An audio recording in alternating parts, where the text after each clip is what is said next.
Welcome to Newcastle Family History Society podcasts.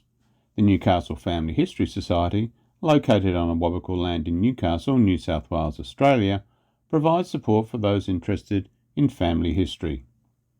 Across New South Wales during the 20th century, many old or disused cemeteries were completely removed or converted to other purposes, and the valuable land where they were located was put to what was then considered better use.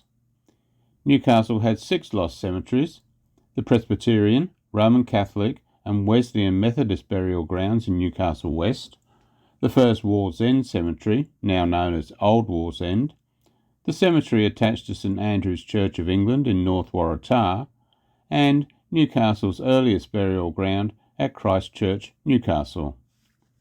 In this Lost Cemeteries series, Jane Ison outlines the work of the Newcastle Family History Society researchers and what they have been able to uncover about where these cemeteries were, their history, those who were buried there, and what happened to the monuments originally standing within them. In this 6th and final podcast, Jane looks at the little-known Wesleyan Methodist Burial Ground, once situated in Newcastle West. Listeners should remember that there was not just one Newcastle West cemetery. There were in fact 3 separate burial grounds in the general area of Newcastle West, one for Roman Catholic burials that adjoined the cemetery for Presbyterian burials beside Cottage Creek, and some distance further west towards Maitland was the Wesleyan Methodist Burial Ground. Novocastrians today who are aware of Newcastle's history may refer to these early burial grounds as either the Newcastle West Cemetery, the West End Cemetery, Cottage Creek Cemetery, or Honeysuckle Point Cemetery. The Wesleyan Methodist Burial Ground is a little-known cemetery and is frequently forgotten, as it was nowhere near the older and bigger Catholic and Presbyterian graveyards. All these burial grounds have now been completely covered by buildings or car parking, and as they were the first of Newcastle's lost cemeteries to disappear, only historic documents describing what they were like now exist. Christ Church, Newcastle is now a Church of England cathedral. It came into use in about 1802 with the burials of a few colliers during Dr. Mason's command. It was Newcastle's first, and for some decades, Newcastle's only burial ground. Originally named Coal River, Newcastle was a place of secondary punishment, so in Christ Church were buried the earliest inhabitants of the penal settlement. Because there were no other churches in Newcastle until the 1840s, all denominations were interred in or near Christ Church. Many of these burials were likely informal, unsanctified, and are now completely untraceable. Between 1842 and 1858, the 3 Newcastle West cemeteries progressively opened as clergy from other religions arrived, and in 1858, Christ Church became a holy Church of England cemetery. For anyone interested in hearing about the Christ Church burial ground, please listen to episode 2 of the Lost Cemeteries podcasts. Ian Eckford's podcast on the Cathedral Church of Christ the King, more commonly known as Christ Church, is a comprehensive history of Newcastle's beautiful cathedral. Both podcasts were produced by Newcastle Family History Society.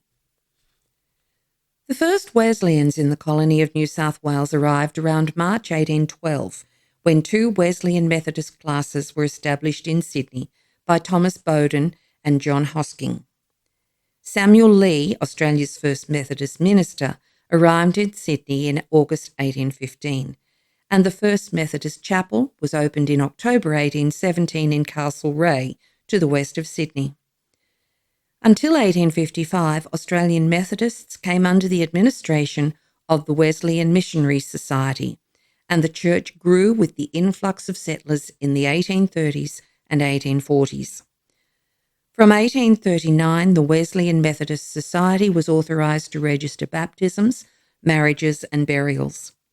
In New South Wales, circuits were established in Sydney, Parramatta, Windsor, Bathurst, Maitland, Camden, Goulburn and on the south coast. The responsibility for the Newcastle area largely fell to Wesleyan ministers and hired preachers who lived in the locality, rather than the clergy attached to the church in the Maitland circuit. There was a Wesleyan presence in the Newcastle district from at least the 1830s. The Newcastle historian Wilf Gould identified that in 1847 the population of Newcastle was 1,471, and that number included 107 Wesleyan Methodists. By 1850, Windross and Ralston identified that there were 277 Methodists in the town and its surrounds. Gould recorded that during the 1830s, these nonconformists met for divine worship in Mr. Lightbody's schoolroom in New Common Street, Newcastle. The building was set well back from the street and had once been a cordial factory. In 1843, the Reverend Frederick Lewis was in charge of the Maitland circuit, which included Newcastle, and it was mainly through his efforts that a Wesleyan chapel was eventually erected on the land in front of the cordial factory.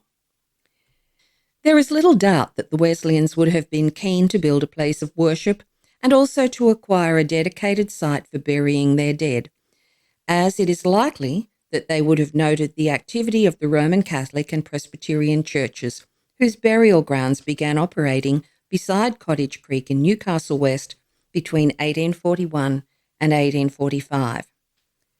Representations to government were eventually successful, and the New South Wales Colonial Secretary approved a site in June 1846.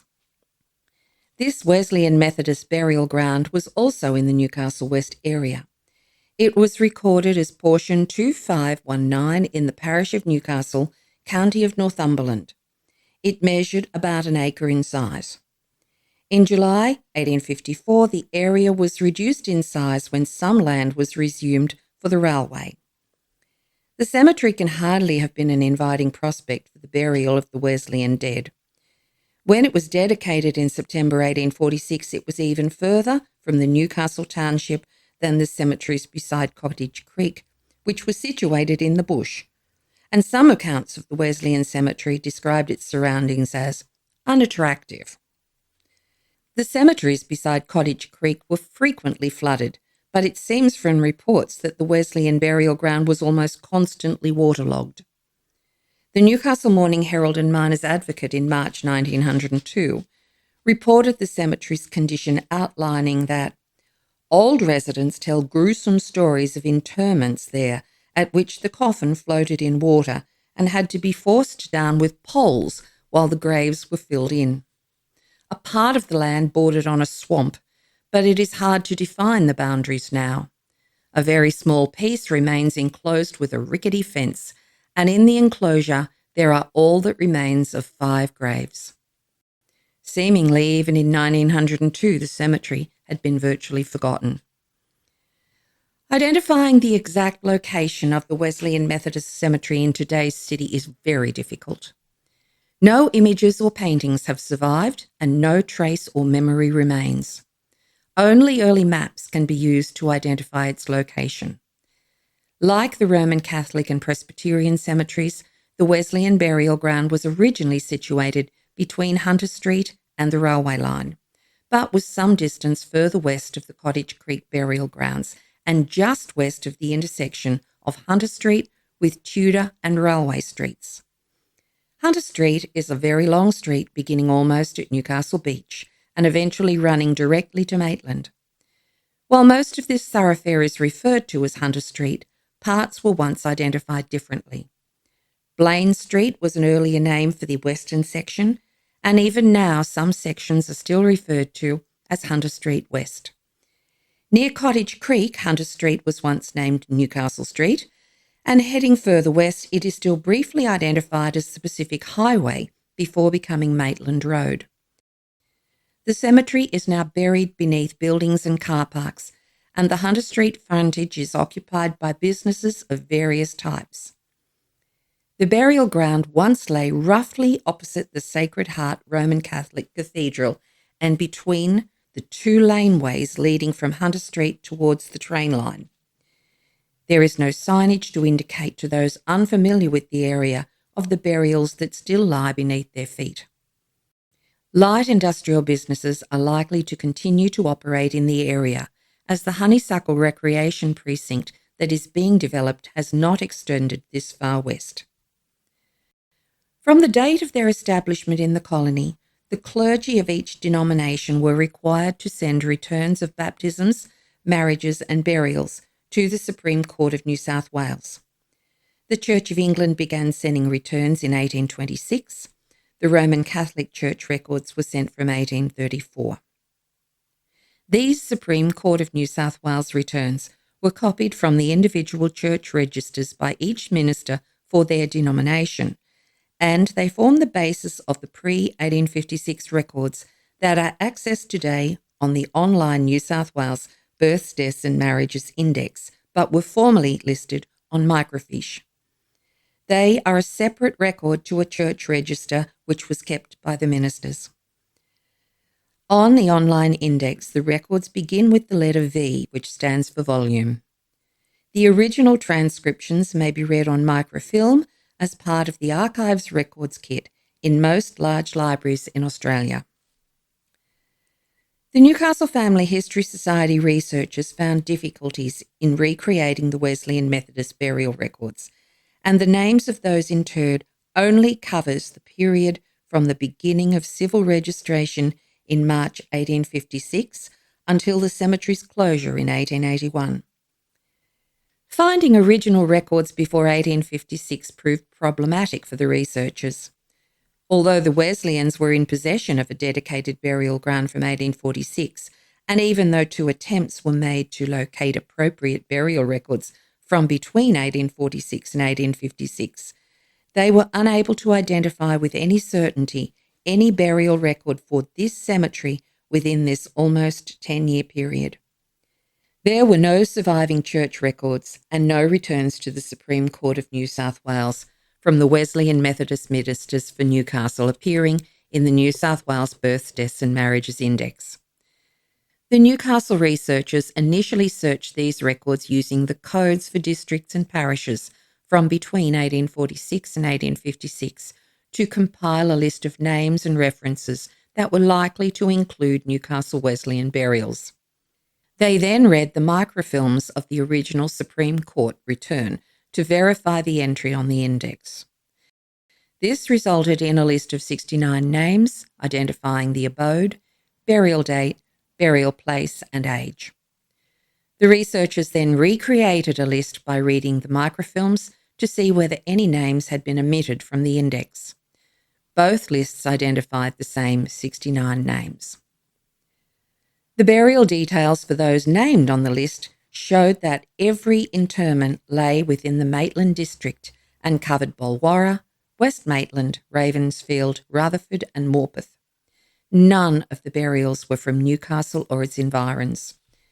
The 69 names were then checked against the burials and deaths register compiled by the Maitland City Council that identifies burials in its local area. While not every burial was found, most were, proving that there was almost no chance that anyone on the list was buried in the Newcastle West Wesleyan Cemetery.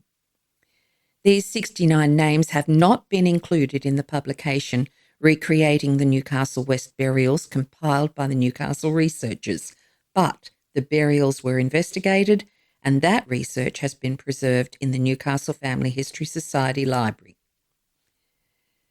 In order to try to resolve the problem of locating any surviving Wesleyan records, an inquiry was made to the Uniting Church Records and Historical Society, then located in North Parramatta.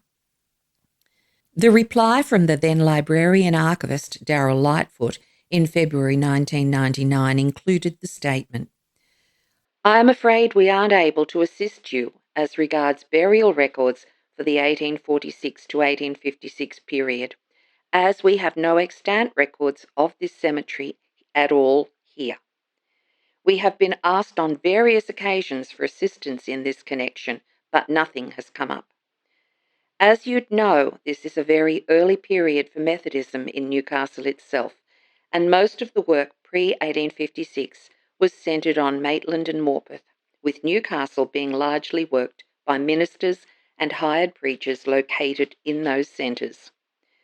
Discussion of your research suggests to us that the post-civil registration references the Society has located constitutes probably as definitive a listing as will ever be located on burials in this old Methodist cemetery. Therefore, unlike the Roman Catholic and Presbyterian deaths, no pre-civil registration burials have been assumed for the Wesleyan Methodist Burial Ground, and the researchers listed burials only for those interred after the commencement of compulsory registration.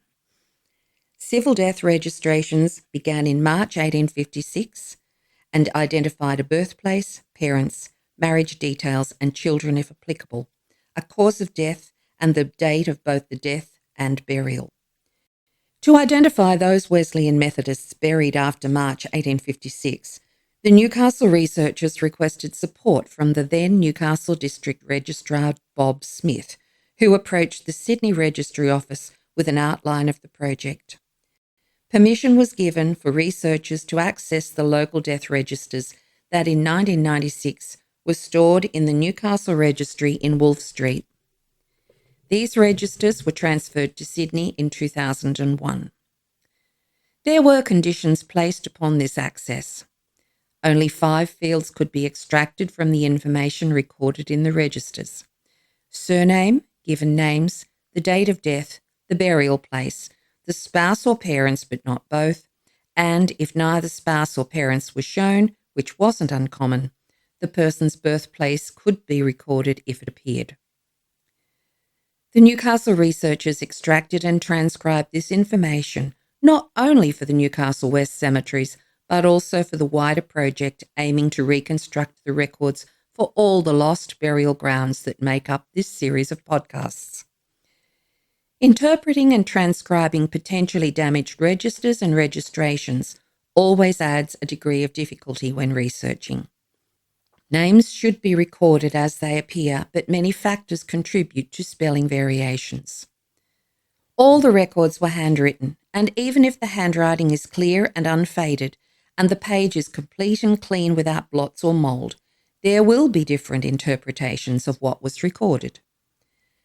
How did different county or country accents, speech impediments, or poor hearing affect how a name was recorded? Were those involved even literate? Telling the difference between a death date and a burial date is always tricky. The handwriting of individuals varies wildly and may be particularly ornate, so interpreting individual letters may be difficult. The total number of Newcastle West Wesleyan Methodist burials found in the death registers between March 1856 and 1881, when the cemetery closed, was 169 interments. The first occurred on the 18th of September 1858, more than 2 years after compulsory registration began, and was that of 15-year-old Thomas Ferniehough. The last burial in the cemetery was 17-month-old James Elliott, the son of John Elliott and Sarah Jane Tarrant, who was buried on the 24th of February 1881. As with the other lost cemeteries, this database of 169 names was then cross-checked and supplemented by reports of inquests, funerals, deaths, obituaries, and accidents in local and regional newspapers. Sometimes there was nothing additional located. In 1996, when this research was commenced, Trove did not exist, so each newspaper needed to be loaded onto a microfilm reader, transcribed by hand and then retyped. Many newspapers have been severely damaged by time and scissors, and some appear to have been used as working copies, so are covered with notations and marks. Despite the extensive coverage provided by contemporary publications, there are gaps where some issues have not survived. Unfortunately, the only original sources found to have survived for the Wesleyan Cemetery were the civil registrations and contemporary newspaper reports. So the Newcastle researchers acknowledge that many early Wesleyan pioneers of the Newcastle area may remain unidentified. Another complication for recording interments in the Wesleyan Methodist Cemetery was the condition of the cemetery itself. The Newcastle Morning Herald and Miners Advocate in July 1879 reported on the difficulties experienced by the Wesleyan Methodist ministers when the Reverend Mr. Waterhouse complained that even though they had a cemetery of their own, it was in a swamp. And since he had been in Newcastle, he had only buried 2 bodies in it. He pointed out that many Wesleyans made requests to be buried at Christ Church, and if the request was refused by the Church of England, he needed to send them to ask permission from the Presbyterians for the interment to be undertaken at Cottage Creek.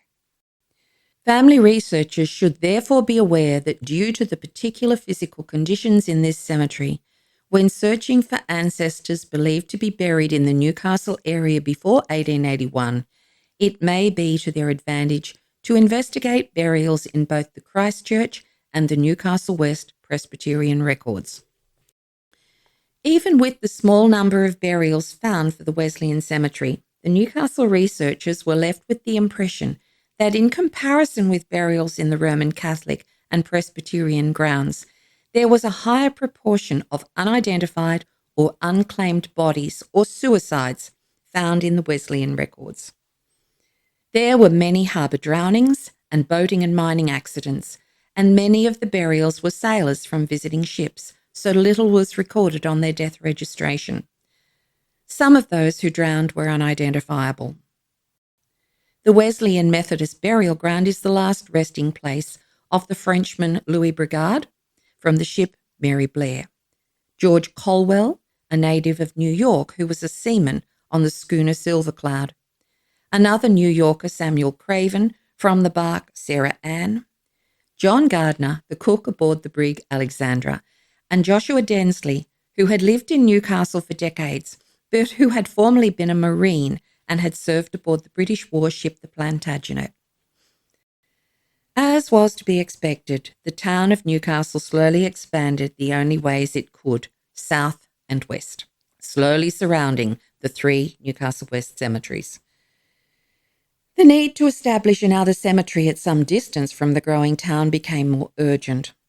By 1872, George Brooks was suggesting that Ironbark Hill, or the Sand Hill as it is better known, near Ironbark Creek, some 2 miles beyond Waratah, appears to be the most eligible place in the district, as no population is likely to settle down near it for generations to come. And so, after many years of debate and discussion, this location was eventually chosen. Even so, it took 9 more years before the Sandgate General Cemetery on Maitland Road began to be used. From 1881, for the next 30 years, the Wesleyan grounds seemed to have slipped from notice and memory, and nearly all traces of its burials were obliterated. From as early as 1902, it was very possible that buildings had already begun to encroach upon the site. The Wesleyans seem to have escaped the frequent criticism of neglect, desolation, and decay regarding their cemetery that were frequently levelled by the newspapers of the day to the Roman Catholic and Presbyterian authorities. This was possibly because the site was remote and its existence as one of Newcastle's earliest cemeteries had already been forgotten. Newspaper reports certainly suggested that there was a lack of official knowledge about the Wesleyan site, including the error that in total only about 5 or 6 people had been buried there. It wasn't until 1910, and at the request of the Methodist Church authorities, that the dedication of the Wesleyan burial ground was revoked. By 1916, it was decided to clear all 3 cemeteries and reinter any Cottage Creek burials.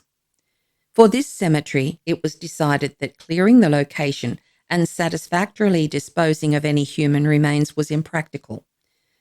With officials believing few people were interred there, it would seem that little remained to accurately identify any grave sites.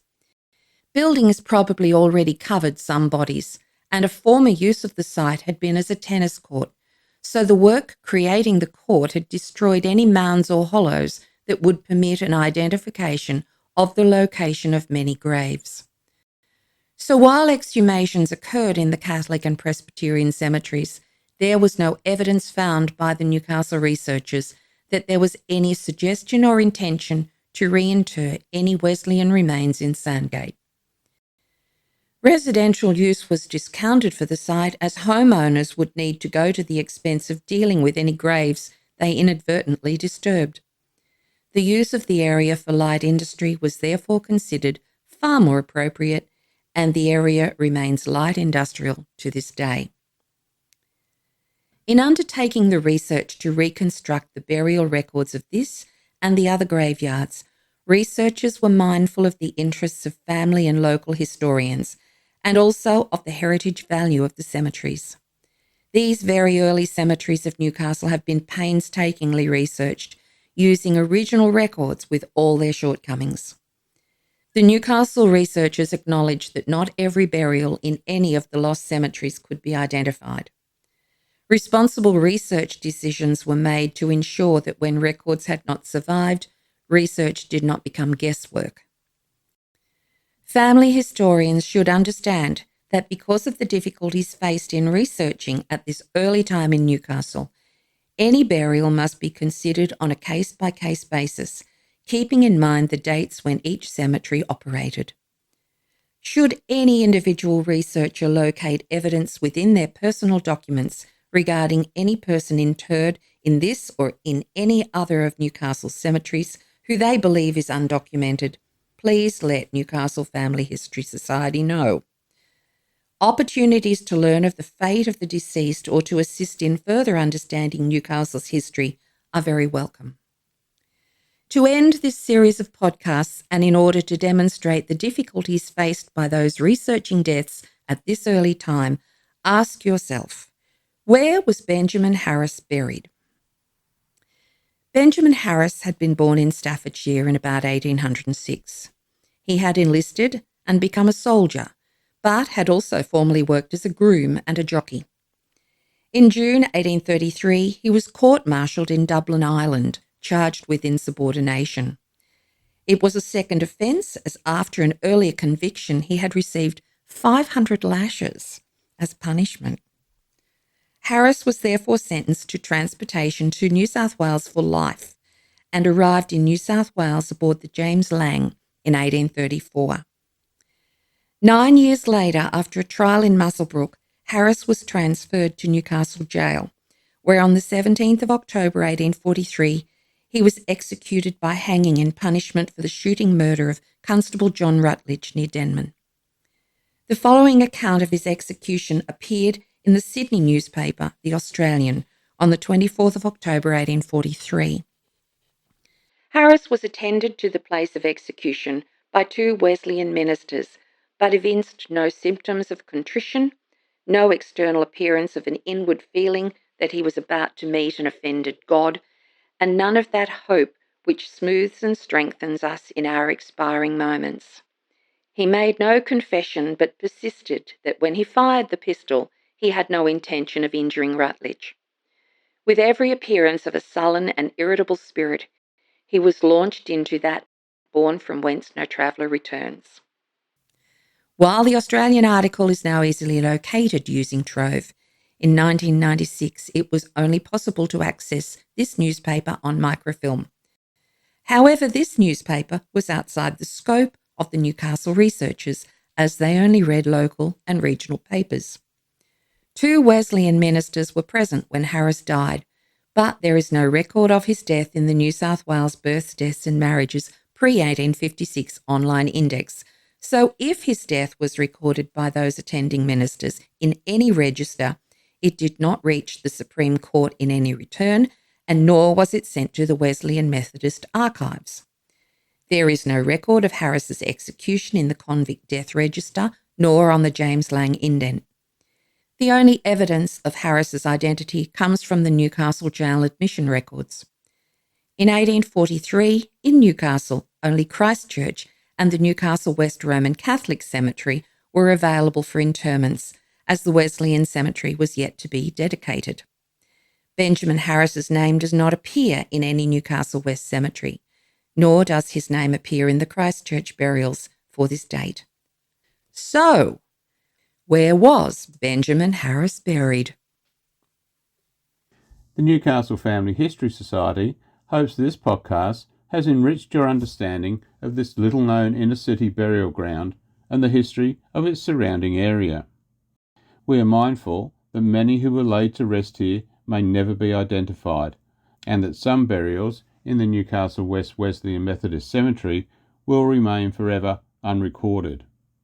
Whether known or forgotten, obscure or prominent, every life deserves to be remembered.